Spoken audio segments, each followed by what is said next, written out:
Hello everyone and welcome to my channel One Nerd to Rule Them All, and in today's episode I'll be covering Lord Elrond, ruler of Rivendell, the mighty warrior and father to Elladan, Elrohir and Arwen. He has a long story behind him being an undying elf lord, so that means there's a lot to cover, so let's get into the story. Elrond, the half-elf, was the son of Arundel and Elwig, the great-grandson of Luthien. He was born in the refuge of the Havens of the Sirion, in Beleriand late in the First Age, soon before the sack by the sons of Feanor. Elrond and his twin brother Elros were captured and raised by Maglor, a son of Feanor. Though at first there was no great love between them, eventually Maglor took pity on them, cherished them, and even grew to love them. By the end of the First Age and the War of the Wraith, the sons of Feanor were again working alone. Suggested by this time, Elrond and Elros had left the nominal captivity and travelled to Lindon. Elrond is described by Tolkien as dark-haired, whilst his eyes were grey, shining like starlight. In The Hobbit, Tolkien says, he is as strong as a warrior, as wise as a wizard, and venerable as a king of dwarves, and as kind as summer. Elrond and Elros were given the choice at the end of the First Age to be counted among men or elves. Elros chose the fate of man, and became the king of Númenor, whilst Elrond chose to be counted among the elves, and remained in Lindon as captain and herald of Gil-galad, the High King of Noldor. They were 58 years old at the time. With the start of the War of the Elves and Sauron, in 1695 of the Second Age, Elrond was sent to Eregion by Gil-galad in an attempt to protect it from the invading forces of Sauron.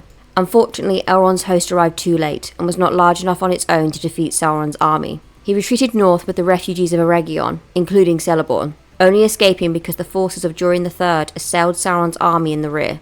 It was during the following 2 years that Elrond founded Rivendell at the feet of the Misty Mountains as a sanctuary and stronghold. For the next 4 years, Rivendell was besieged by Sauron's forces.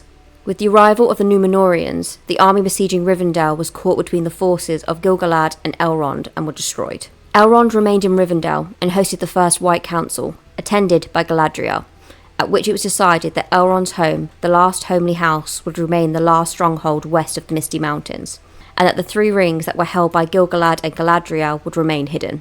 According to one account, Gil-galad at this time gave Elrond Vilya, the Blue Ring, though in other accounts, Gil-galad kept both Narya and Vilya until the end of the Second Age. It was also here that Elrond would first make Celebrian, the daughter of Celeborn and Galadriel. She would later become his wife. Near the end of the Second Age, Elrond rode beside Gil-galad in the last alliance of elves and men, which set out from Rivendell to Mordor in 34-31 of the Second Age. Elrond was Gil-galad's herald during the war against Sauron. This siege would go on for 7 years, and Elrond was present for all of it. The alliance, which also included elves from Lothlorien, men from Arnor and Gondor, and dwarves likely led by Durin IV, defeated Sauron's army at the Battle of Dagorlad, and laid siege to Barad-dûr for 7 years. Eventually, Sauron himself was defeated by Elendil and Gil-galad, allowing Isildur to cut the One Ring from Sauron's finger and claim it for himself. The war took a toll on the forces of both elves and men.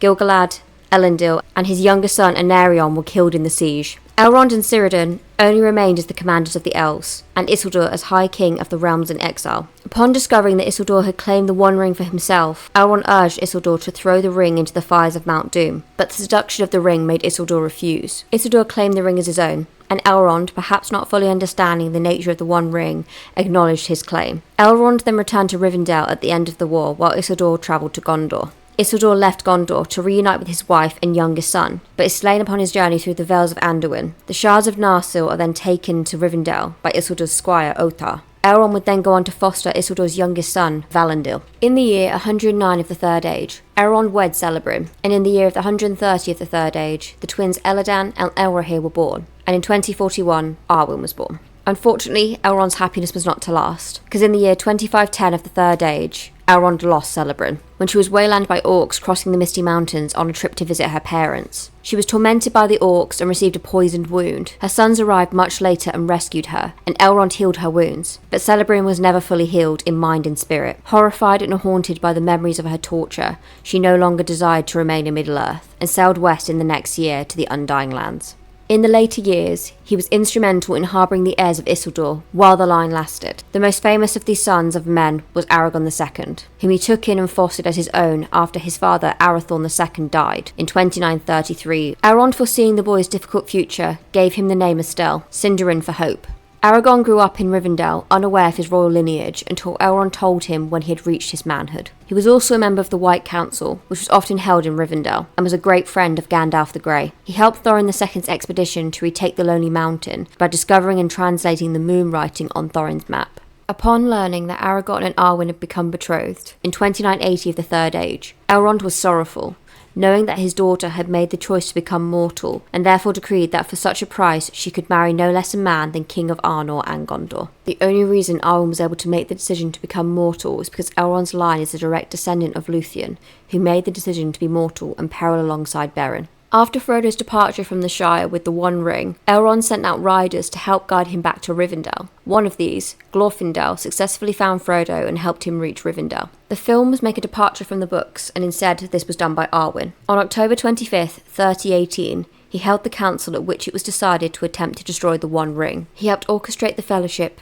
and gave guidance for their journeys ahead. 5 months later, Elrond sent his sons, Elladan and Elrohir, with the Rangers of the North to Rohan. Through his sons, Elrond advised Aragorn to take the path of the dead. Elrond remained in Rivendell until the destruction of the One Ring and of Sauron, after which he went to Minas Tirith to surrender the scepter of Annúminas to King Elessar and give his daughter Arwen away to be married. On September 29th, 3021, Elrond left Middle-earth to go over the sea with the other ring-bearers, never to return. This was the story of Lord Elrond. Honestly, he's one of my favourite characters, both in the books and on screen. I feel Hugo Weaving portrayed his character perfectly. If you enjoyed this episode, please leave a like and a comment, and maybe subscribe to the channel so you don't miss out on any more character breakdowns, theories, or battle breakdowns. If you want me to cover any specific characters in upcoming episodes, please let me know and I'll be happy to do so. So I hope you have a wonderful day, and I hope to see you guys next time. Bye for now.